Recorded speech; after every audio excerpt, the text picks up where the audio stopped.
Good Shabbos, good Shabbos. I get Shabbos, good Shabbos.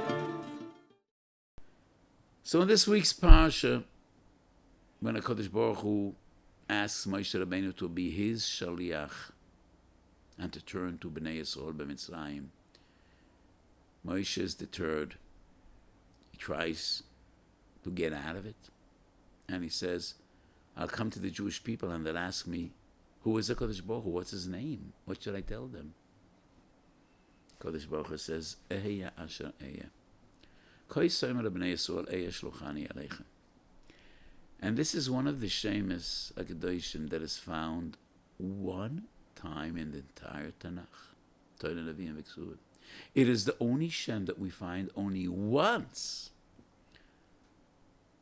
What is the meaning of this Shem?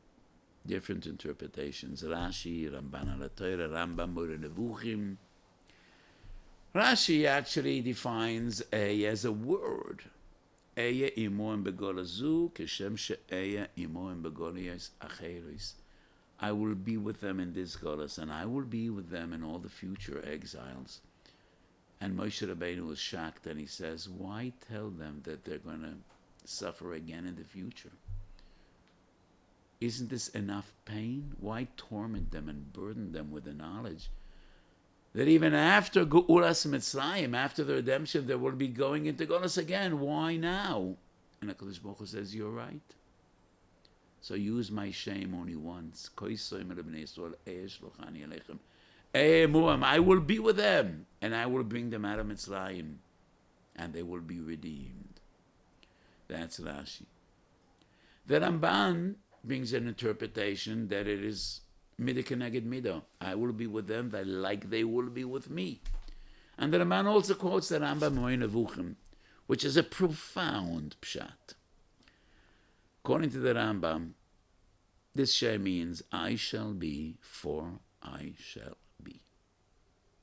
The most simple interpretation, translation of Eya Asher, which means anything that exists in the cosmos and beyond exists because someone decided it should exist. It exists because someone decided there's a reason for it to be. There is only one thing that exists because it exists. Not because someone decided it should exist. It exists because it is inconceivable and impossible. It should not exist. And that is Kodesh Baruch Hu himself. Eheya asher eyeh.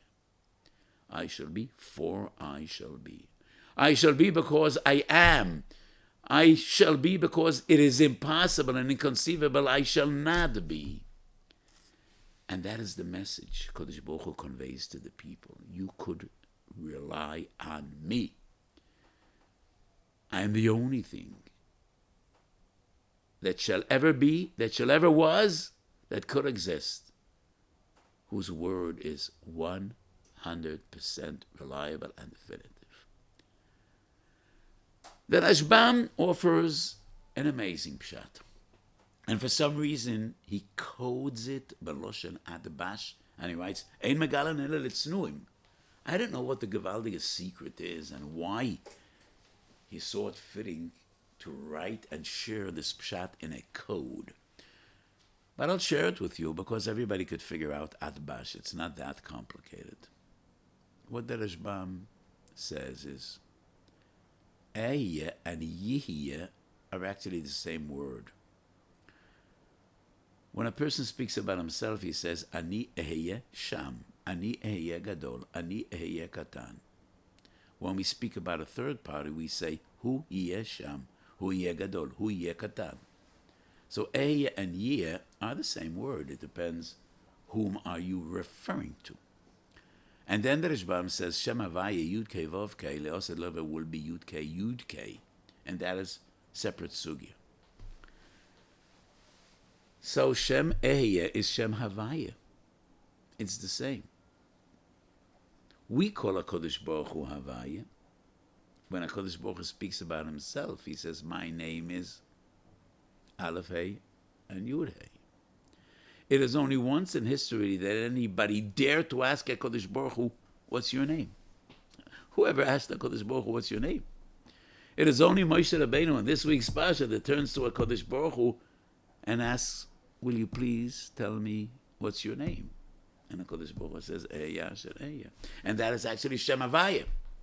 So according to the Rashbam, the message HaKadosh Baruch Hu asks Moshe Rabbeinu to convey is a message of Rachamim. Shem Havaya, as we all know, is the manifestation of ultimate Rachamim Shemayim. Elokim is din and Havaya is Rachamim.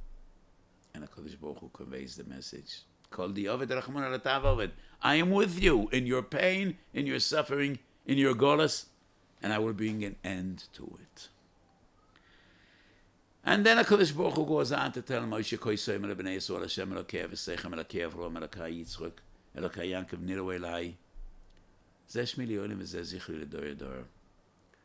Koi soimer, l'ziknei Yisrael, Hashem Elokei v'seichem, Elokei Avrom, Elokei Yitzchak, niru elai. Leimor poket bekadet Yisrael v'sos elechem Mitzrayim. Posik Tezvov and Tet Zayin. And there's a striking difference. Posik Tezvov, HaKadosh Baruch Hu miyached shemo al kol echad min ha'oves b'fnei atzmo. Elokei Avrom, Elokei Yitzchak v'Elokei Yankov. The next posik is Elokei Avrom, Yitzchak v'Yankov together. And why is that? Many years ago, I said a pshat b'derech remez. B'derech pshat. It's not really pshat. B'derech drush and b'derech remez. Chazal tell a story, an amazing story in Bov Metzia Pehei. Eliyahu Novi used to come every day to the yeshiva of Rebbe, Rabbeinu HaKadosh, to his koil to learn. One day he didn't show up. Day later, when he comes, the Rebbe asks him, where were you yesterday? I don't think any Rosh Yeshiva in the Yeshiva Gedolah today would dare to ask a bocher, where were you yesterday? Oh, he's going to get into trouble, that Rosh Yeshiva. The boy just will turn around and ignore him, and he won't talk to him the next 6 months. He won't come to his shurim.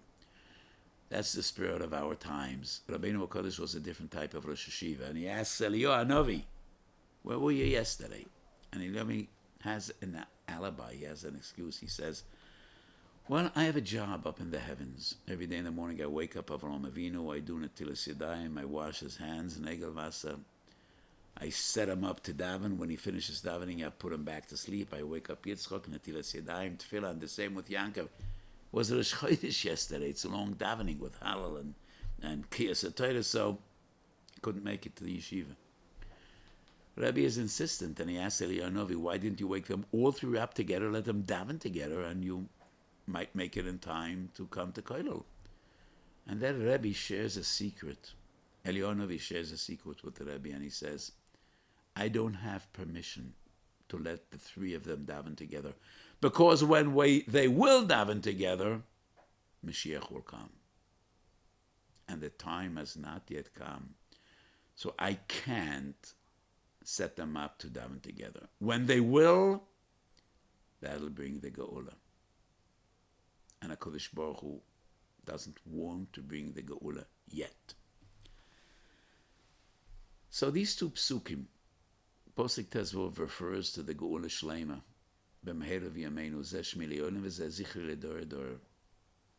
Regarding that Geula, it was Elokei Avrom L'chud, Elokei Yitzchak L'chud, and Elokei Yankov, each of them separate.